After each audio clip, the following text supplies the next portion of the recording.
大家好啊！大家好，見到我哋小紅，見到阿傑，係啊！今日想講咩咧？今日咧就係我哋嘅全運會嗰個選拔嗰啲規則，同埋因為有好多人有詢問唔清楚，係啦，又問喂，你點解係咪真係交車啊？或者係個車用咩摩打啊？有啲人開頭以為係用啲鋪嘅車架 modify 啊，係啦，咁又已經係可以攞去比賽啊，個個都問可以參加嗰個全運嗰個比賽。咁我哋所以就喺度錄翻條片解釋翻裏邊嗰個狀況。冇錯，即係我哋阿傑就清楚啲，係啊，因為佢一路同政府喺度傾全運會嗰啲嘢，列為一個嘅正規嘅項目。咁我哋依家變相就要跟翻政府嘅章程去做。冇錯，係啦。而我哋亦都係今次基本上應該好似係咁多年都未試過有一個全運會係嘛？未試過，即係比較一啲認可。即係有啲認可嘅運動咯，係啊，係啦，因為今次咧就係我哋第15屆全國運動會，而咧今次我哋就係香港區嘅選拔賽，冇錯，都非常難得嘅，所以即係選出嚟真係代表香港。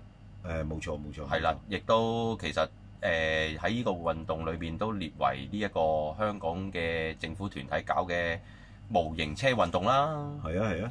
咁咧其實咧今次咧個個都好似阿小紅好多人諮詢我哋係嘛？係啊，話比賽咩咧？見到有4個車種添喎。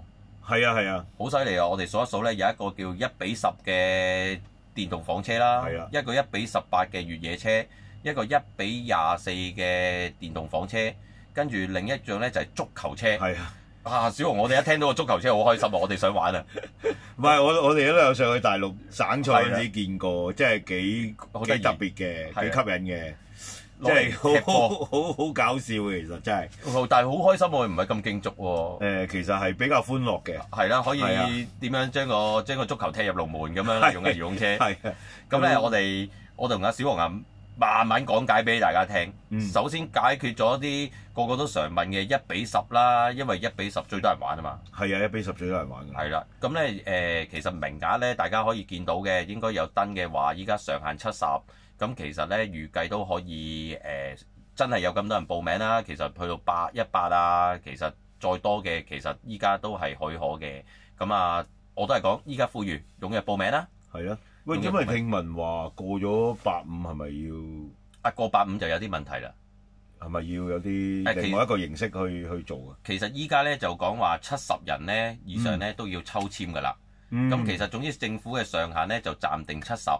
咁我哋有商議到嘅，譬如其實漁業界可能或者我哋個1:10係好多人玩啊嘛，因為有好多車場嘅人咯，有街場佐敦谷啦，有遙控車場嘅人啦，個個都玩1:10嘅喎。咁咧我哋都有話啦，咁係咪可以去到85啊咁樣？咁其實咧依家就預70個名額。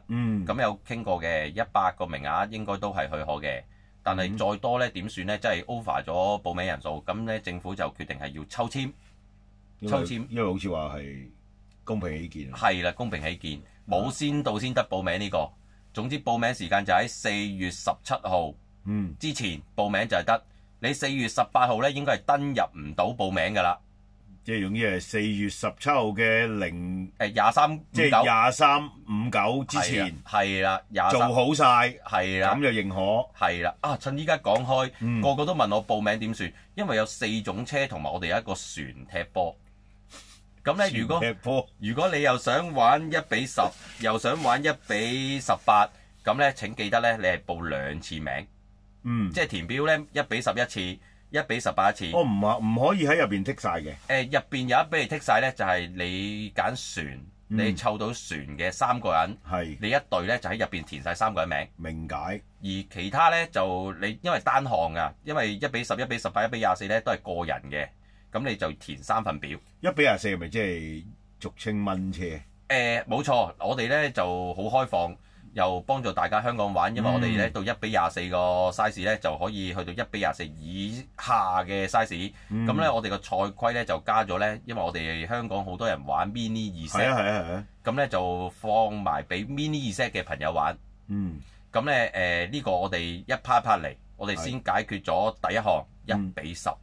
好啦，1:10我又問下小紅，我哋可以用咩車架啊？小紅個個都問呢樣嘢。其實依家市面上，因為個章程寫咗係任何品牌嘅 sport 嘅車架，即係膠車。係啦。因為點解會行呢個制度咧？阿傑？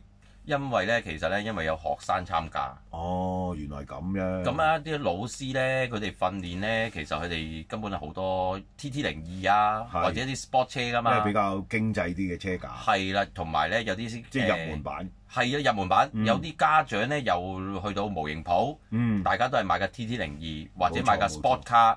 咁啊，sport car 大家好熟啊，好多品牌都有。係啊。又經濟，應該買埋使唔使1,500蚊啊？小紅？都唔該，差唔多啊，差唔多啦。係啦，咁但係咧，我哋買一架我哋 racing，我同阿小紅成日玩啊嗰啲 racing car，我哋可以改到萬幾蚊都得。係啊，咁咧，所以又好似唔係好啱普羅大眾玩，變咗冇咁划算咯。係啦，又玩得太過好似金錢競爭。冇錯。咁所以咧，賽規裏面咧，基本上寫咗係任何品牌嘅膠車或者波纖車或者呢個中國車模認可嘅車，因為中國車模認可嘅車咧都係膠車嘅。係，好似好多嘅，係好多品牌，但係有中天啦，有浙江好多，真係好多，好幾隻㗎啦。基本上，如果我哋依家賽規裏邊咧，應該我哋喺香港普及嘅品牌全部都買得到。係啊，同埋價錢應該已經係最相宜入門版，都係千頭至到有啲幾百蚊都有。係啊，有啲幾百蚊都有。係啊，係基本上應該好經濟嘅。不如我哋又問下小紅，俾個實物大家睇下，究竟係邊一種嘅 sport car？好。咁咧，呢架就係市面上有一個牌子嘅車啊。嗱，依家呢塊係波纖，因為嗰個規程係要波纖底板。跟住咧，仲有呢個膠嘅波箱。嗱，呢個全部都係膠，唔係金屬啊。即係之前，即係有啲 option 車就係金屬嘅。冇錯。咁其他嘅嘢咧，即係都可以改嘅，唔受限制。唔受限制，譬如狗骨啊，可以行鋁啊，或者三節棍啊。呢啲髀可以行碳髀啊，因為依家市面上都係興碳髀啊。譬如原本係膠油啊，或者係改變咗係金屬避震啦。呢啲我哋就唔規管。呢啲都唔規管嘅，同埋你二樓板想行碳纖嘅，都亦都可以嘅。最主要咧就係頭先小紅講到啦，重點就係個前後膠波箱，係啦，同埋嗰塊底板一定要波纖，或者係原裝膠嘅，譬如 TT02嗰啲係膠兜嘅，咁你咪用得咯。係啦，咁最主要都係咁樣。主要嘅規矩就係咁樣，基本上好多嘅牌子都有啦，小紅係嘛？好多本地。